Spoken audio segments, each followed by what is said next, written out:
नैनीताल के जंगल में एक घमंडी पेड़ था।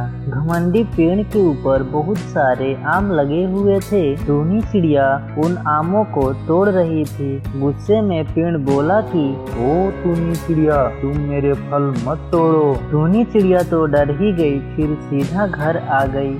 सेठ कौवा मोतीलाल को बहुत तेज भूख लगी थी और जंगल में कहीं भी दाना नहीं दिखता। चलता गया तभी देखा कि सुंदर सुंदर पके पके आम का पेड़ लगा। पास जाकर आमों को खाने लगा।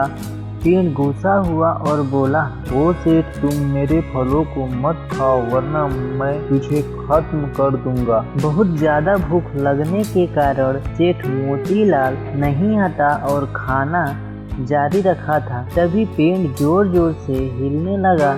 तभी सेठ मोतीलाल गिर पड़ा और बहुत डर गया और बोला कि अरे मोरी मैया, ऐसा पेड़ तो मैंने कभी नहीं देखा।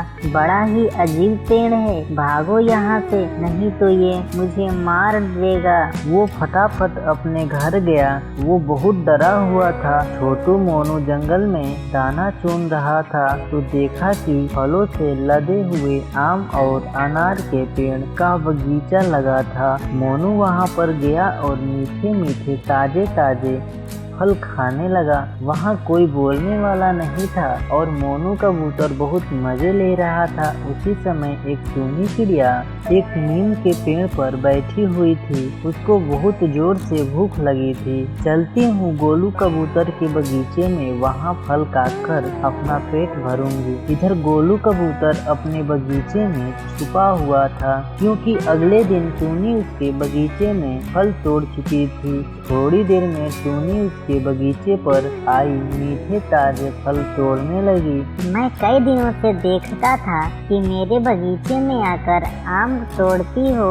आज के बाद मत आना, नहीं तो मुझसे बुरा कोई नहीं होगा। टूनी चिड़िया रोते हुए घर चली गई। ईमानदारपुर के जंगल में टूनी चिड़िया अपने एक घर बनाकर रहती थी। वहीं पास के जंगल में रानी चिड़िया अपने छोटे बच्चे रंगीला के साथ रहती थी। एक दिन रानी चिड़िया टूनी चिड़िया के घर जाती है और टूनी चिड़िया से कहती है, टूनी बहन, आज चलो ईमानदारपुर के जंगल में अपने भोजन की तलाश में चलते हैं।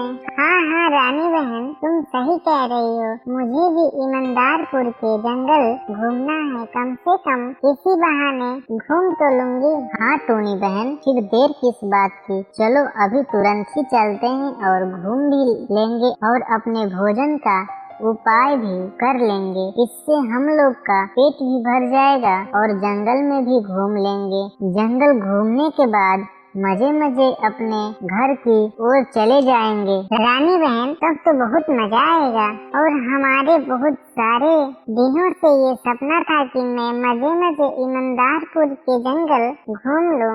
रानी चिड़िया और टूनी चिड़िया घूमकर मजे मजे अपने घर जाने वाली ही थी। तभी वहाँ पर दुष्ट कौवा आता है और उसकी नजर भोली भाली टूनी चिड़िया पर पड़ती है और वो टूनी चिड़िया से कहता है, टूनी, ओ टूनी, तुम कितनी सुंदर लगती हो। क्या तुम इस सुंदरता का राज बता सकती हो? तुम तो किसी परी से कम नहीं लगती हो। कौवा भैया, मेरे आप इस सुंदरता के राज जानकर क्या करेंगे? तभी दुष्ट कौवा वहाँ पर टूनी चिड़िया के मुख से भैया शब्द सुनकर बेहोश हो जाता है।